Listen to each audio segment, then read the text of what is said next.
Halo semuanya. Jadi pada kesempatan kali ini saya akan mencoba berbagi terkait dengan faktor desain di dalam COVID 2019. Faktor desain di dalam COVID 2019 harus dijelaskan secara terpisah dari video-video yang lain karena faktor desain 2019 adalah salah satu bagian yang paling baru dan yang paling membedakan antara COVID versi sebelumnya, ini COVID 5 dengan COVID 2019. Ini adalah dari dulu di versi sebelumnya tidak ada faktor desain itu. Nah, sekarang dimasukkan ke dalam bagian dari penyusunan tata kelola di dalam COVID 2019. Nah, sistem tata kelola. Jadi sebelum kita masuk ke faktor desain, kita harus mengerti dan paham betul terkait dengan prinsip di dalam penyusunan tata kelola. Yang pertama, tata kelola itu harus mengakomodir kepentingan daripada perusahaan. Jadi apa saja yang dianggap perlu untuk dilakukan maka masuk ke dalam penyusunan tata kelola. Yang kedua adalah menjangkau seluruh proses bisnis atau bahasa lainnya adalah holistical approach, di mana proses bisnis yang dimaksud adalah proses bisnis end to end. Jadi dari awal hingga akhir. Jadi antar bagian ke bagian yang lain, karena tata kelola tidak bisa berdiri sendiri, namun melainkan juga harus berjalan terintegrasi dan beriringan antara satu unit atau bagian dengan bagian yang lain. Yang ketiga adalah bersifat dinamis. Sistem tata kelola itu harus bersifat dinamis. Kenapa? Karena tata kelola yang disusun itu harus bisa menyesuaikan dengan kondisi eksternal yang mempengaruhi secara langsung maupun tidak langsung kepada jalannya bisnis perusahaan, seperti kebijakan, peraturan perundang-undangan, dan juga MOU atau kontrak dengan pihak ketiga. Yang terakhir adalah sesuai kebutuhan. Jelas kebutuhan tata kelola ini sangat dibutuhkan oleh setiap perusahaan, utamanya tata kelola TI yang dimana transformasi digital menjadi salah satu agenda penting di dalam perusahaan itu sendiri. Dari keempat prinsip dalam penyusunan sistem tata kelola ini lahirlah faktor desain. Dan apakah itu faktor desain? Faktor desain adalah semua faktor yang dapat mempengaruhi sistem tata kelola dan kesuksesan pemanfaatan teknologi informasi di dalam organisasi tersebut atau di dalam perusahaan tersebut. Jadi perlu adanya penyusunan tata kelola dalam rangka memaksimalkan dan mengoptimalkan peran TI di dalam organisasi tersebut. Oke.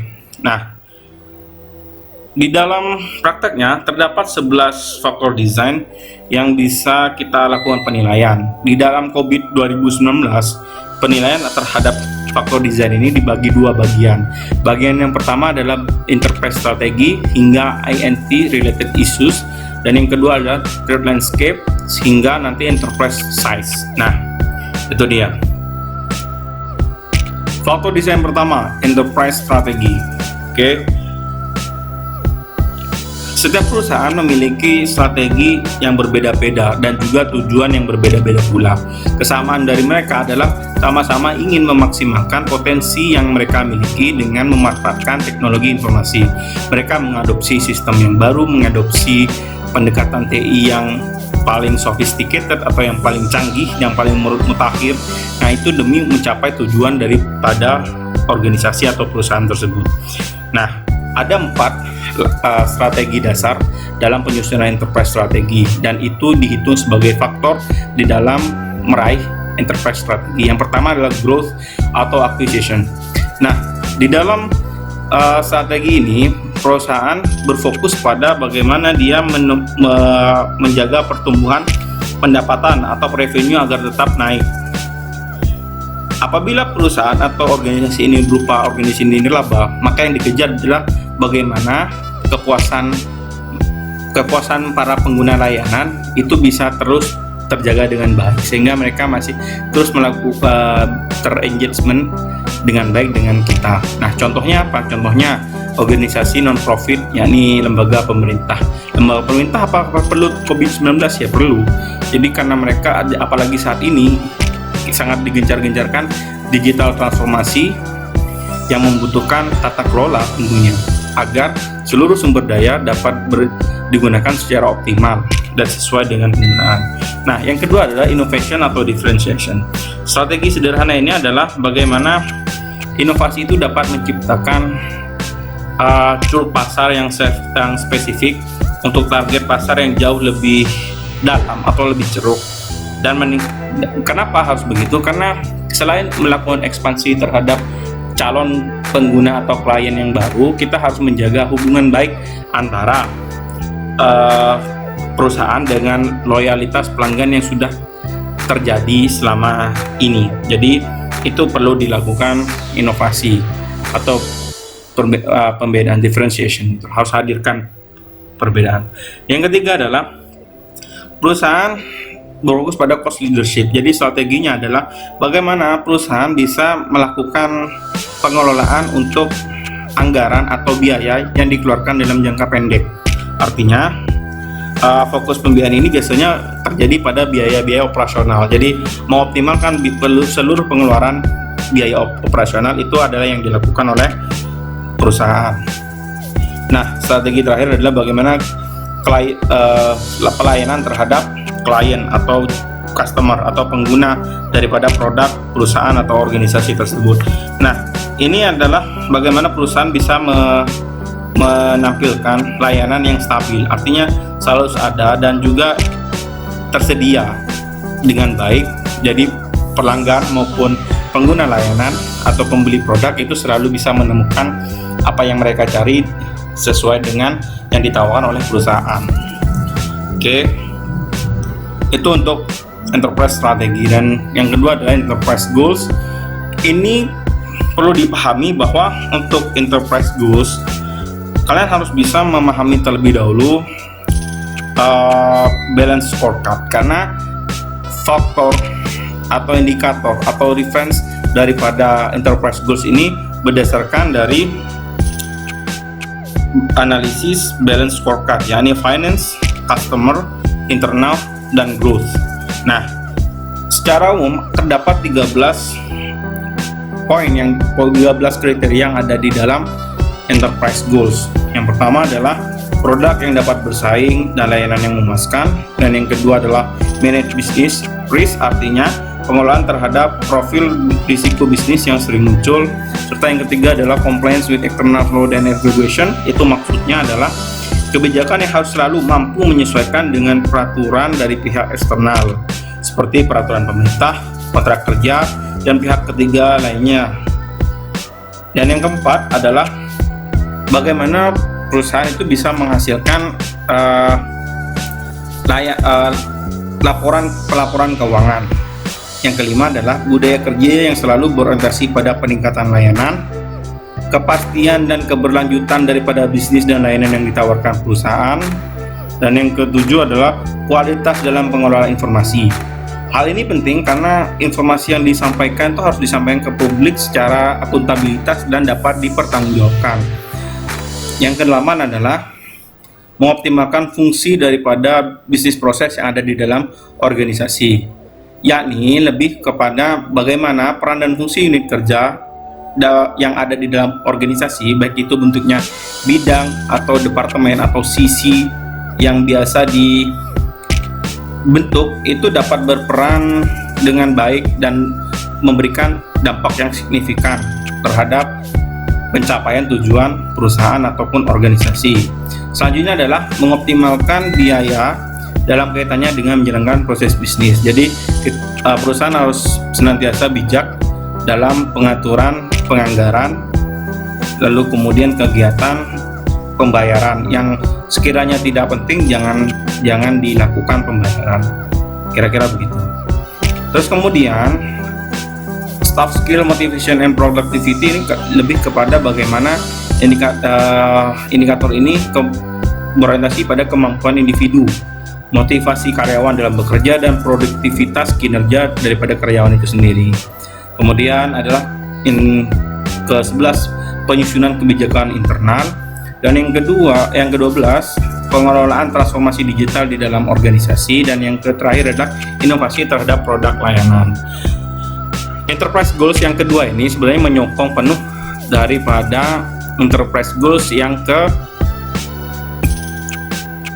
pertama tadi. Jadi memang saling berkaitan antara satu faktor dengan faktor yang lain. Lalu yang ketiga adalah faktor risk profile atau profil risiko. Profil risiko ini potensi risiko yang selalu muncul dalam pemanfaatan TI bagi organisasi. Terdapat dua penilaian terhadap profil risiko organisasi ini atau perusahaan. Yang pertama adalah kemungkinan risiko tersebut terjadi, dan yang kedua adalah seberapa besar dampak yang diberikan risiko terhadap perusahaan. Nah, jadi ada dua kriteria penilaian. Apakah ini terjadi, kemungkinan besar terjadi, dan seberapa besar dampaknya jika terjadi. Adapun profil risikonya di dalam organisasi ini terdapat 19.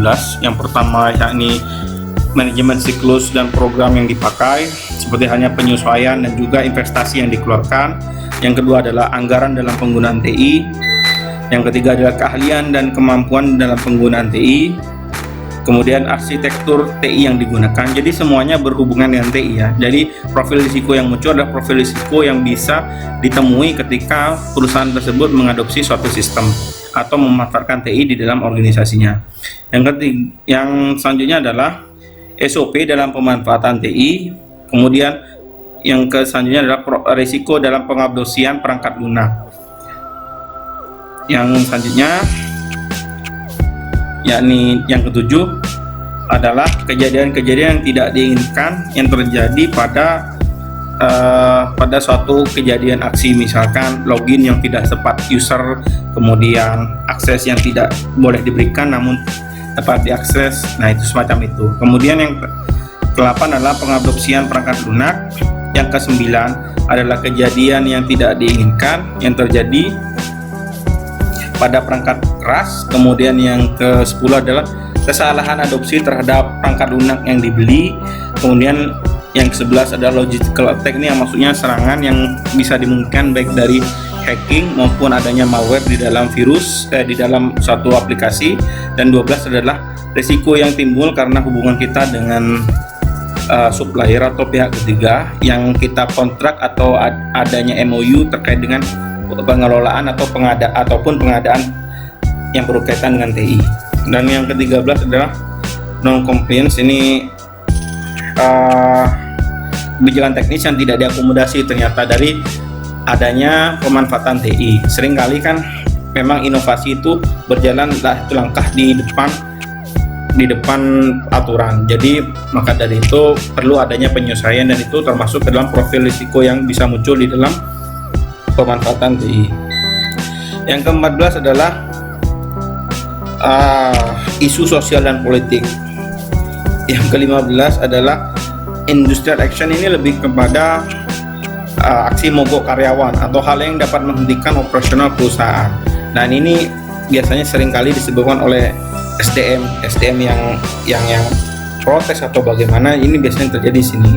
Terus kemudian 16 acts of nature, itu maksudnya ya kejadian alam, gempa, banjir dan lain sebagainya. Maka dari itu di beberapa perusahaan yang besar tuh sudah siap dengan disaster recovery system atau DRC, disaster recovery center maksudnya. Dan yang ke-17 adalah inovasi berbasis teknologi. Nah, kenapa dia masuk ke profil risiko? Karena inovasi itu biasanya selalu bersifat destruktif terhadap kebiasaan lama. Jadi profil risiko yang ada karena lahirnya suatu inovasi, maka juga harus masuk ke dalam profil risiko. Yang ke-18 adalah lingkungan, dan yang terakhir adalah manajemen data dan informasi. Oke, itu yang ketiga. Nah, yang keempat atau adalah yang terakhir di bagian pertama, yakni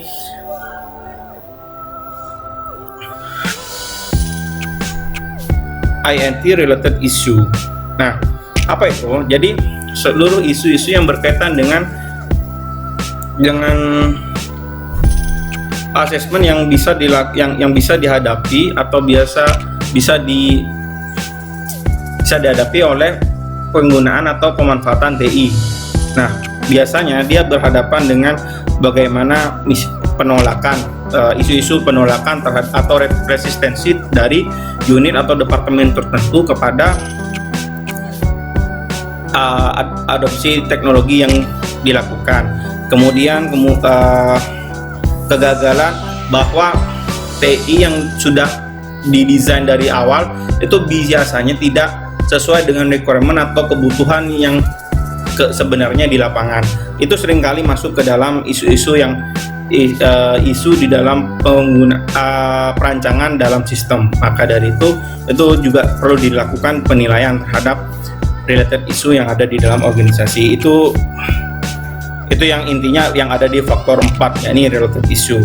Termasuk juga membengkaknya biaya atau anggaran dalam adopsi TI, dalam pengadopsian infrastruktur, dalam pembelian perangkat, dalam kaitannya dengan pelatihan skill yang diberikan yang harusnya dimiliki oleh karyawan karena perusahaan atau organisasi telah mengadopsi teknologi tertentu. Jadi itu adalah bagian pertama di dalam faktor desain di dalam COVID 2019 yang meliputi enterprise strategi, enterprise goals, related issue, dan risk profile atau profil risiko yang ada. Nah, yang kelima adalah threat landscape. Threat landscape ini adalah tantangan yang dihadapi karena adanya luas wilayah sebenarnya. Jadi dia normal kalau misalkan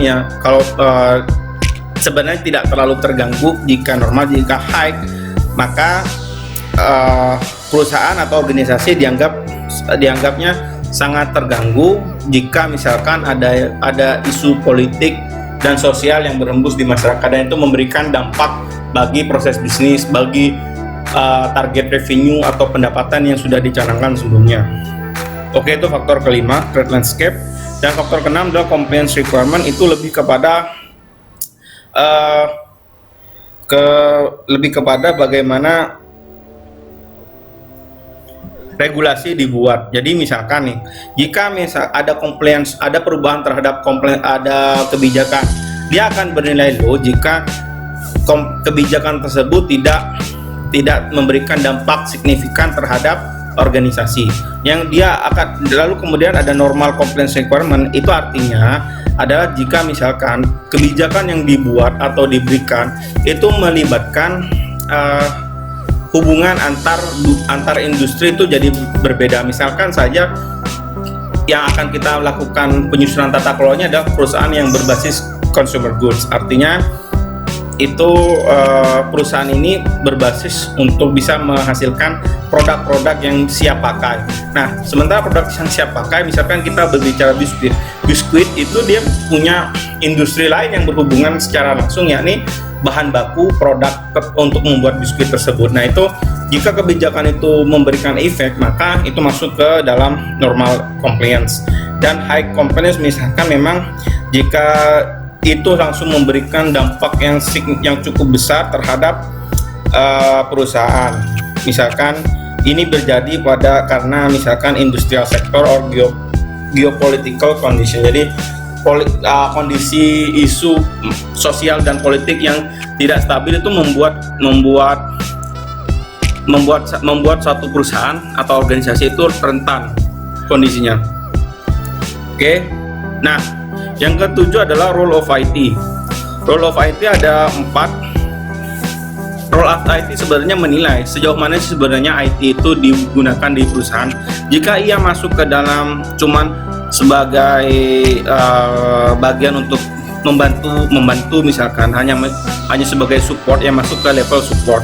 Nah, jika misalkan IT yang digunakan di dalam organisasi dia mengalami suatu gangguan, maka itu akan memberikan dampak kepada perusahaan atau organisasi tersebut. Namun proses bisnisnya tetap bisa berjalan, maka dia masuk ke role of IT yang factory. Yang ketiga adalah turnaround. Jadi ini merupakan bagian dari bagaimana IT itu sebagai driver di dalam bisnis proses. Jika misalkan ketergantungannya sangat tinggi terhadap IT, jika IT itu tidak jalan dengan baik, maka itu akan memberikan dampak yang sangat besar terhadap perusahaan atau organisasi tersebut. Dan dia masuk ke role IT strategik ketika IT mati atau misalkan infrastrukturnya tidak bisa dilakukan dan DRC atau Disaster Recovery Centernya tidak bisa melakukan backup terhadap proses bisnis di organisasi atau perusahaan tersebut, maka dia sudah masuk ke dalam level strategik. Jadi dari yang paling rendah adalah support, factory, turnaround, kemudian yang terakhir adalah strategik. Oke. Dan kita ke bagian lain, yakni sourcing of IT. Nah, ini adalah bagaimana sumber daya IT dikelola di dalam perusahaan. Nah, ada empat model. Yang pertama ada outsourcing, di mana kita sepenuhnya organisasi atau perusahaan tersebut melakukan kontrak kerjasama untuk melakukan operasional TI mereka. Jadi dimulai dari pembelian perangkat, pengadaan sistem, dan juga perawatan jaringan, itu semua dilakukan secara outsourcing. Nah, itu masuk ke level outsourcing.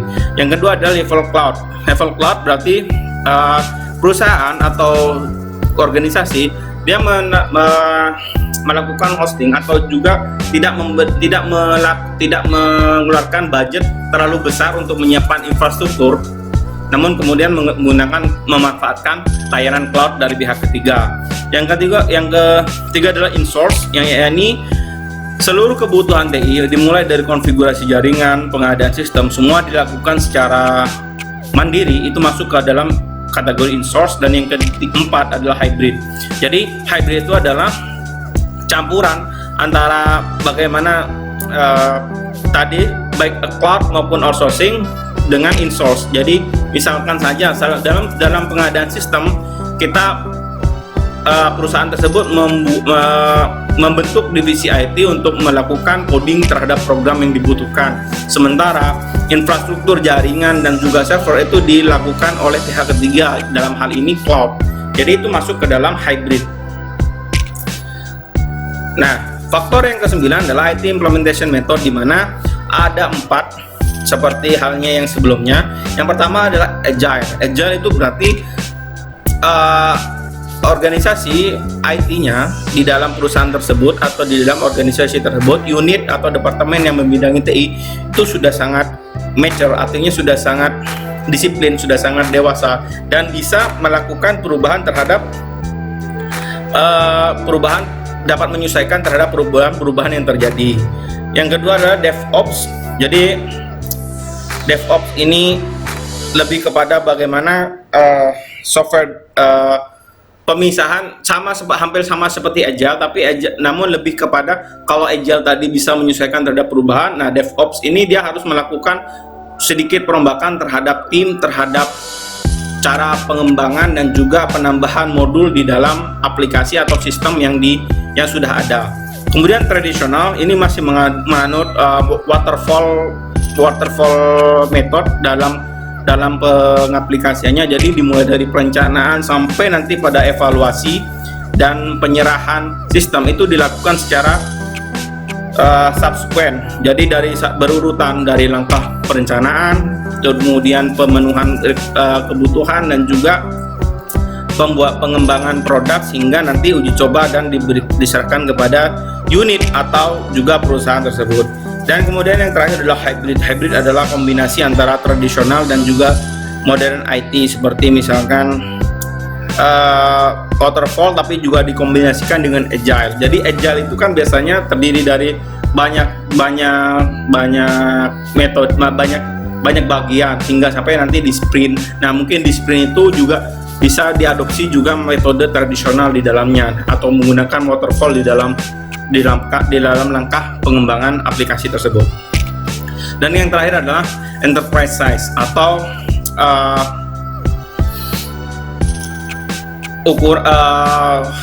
banyaknya karyawan di dalam organisasi tersebut. Di dalam COVID 2019 dibedakan jadi dua, large enterprise atau small and medium enterprise. Kalau large enterprise ya lebih dari 250 karyawan, dan small and medium itu dari 50 sampai 250 karyawan. Biasanya itu dalam pengadopsian tata kelola, dua kategori perusahaan tersebut yang bisa mengadopsi tata kelola TI dengan menggunakan COVID 2019. Nah, apakah semua faktor desain ini harus dinilai? Sebaiknya sih iya. Jadi karena faktor desain antara satu dan yang lain itu saling berhubungan, terutama faktor desain di bagian pertama, yakni enterprise strategi, enterprise goals, risk profile, sehingga yang terakhir related issue itu harus masuk ke dalam perhitungan atau juga analisis dalam perancangan tata kelola TI. Nah, saya akan tunjukkan contoh kertas kerja yang digunakan dalam menghitung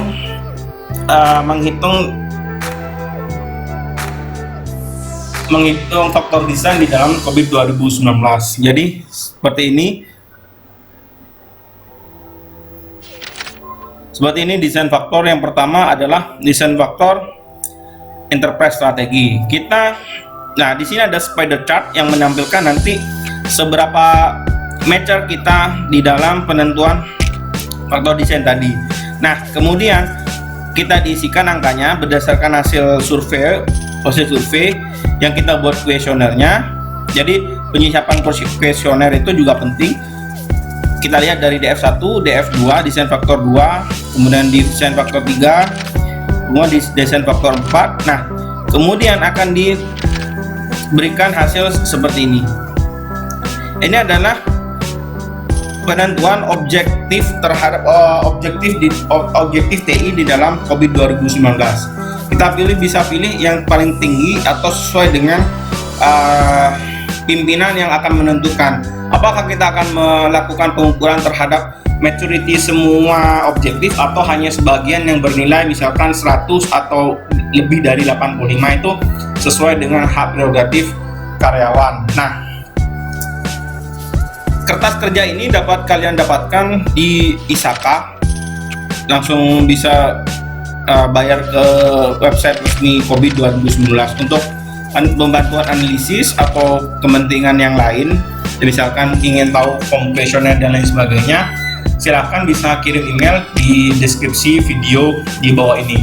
Jadi kalau teman-teman yang ingin tahu seperti apa sih kuesioner yang bisa yang dibuat untuk melakukan pengukuran terhadap capability dan atau maturity di dalam penilaian COVID 2019 terhadap faktor desain ini, silakan hubungi email yang tertera di dalam video ini. Oke, sekian dulu untuk faktor desain yang tadi sudah jelaskan. Untuk selanjutnya kita akan mencoba menjelaskan 7 fase dalam bagaimana sih sebenarnya perusahaan itu atau suatu organisasi itu perlu melakukan analisis terhadap kebutuhan berdasarkan COVID, untuk melihat di mana saat ini statusnya, terus apa yang ingin dituju, bagaimana cara menuju tujuan perusahaan itu agar bisa tercapai, dan juga mengoptimalkan tata kelola TI dan peran TI yang sudah dialokasikan dan juga sudah diadopsi sistemnya. Oke, salam. Jangan lupa subscribe untuk menunjukkan dukungan kamu kepada channel ini. Seduh Belajar on YouTube.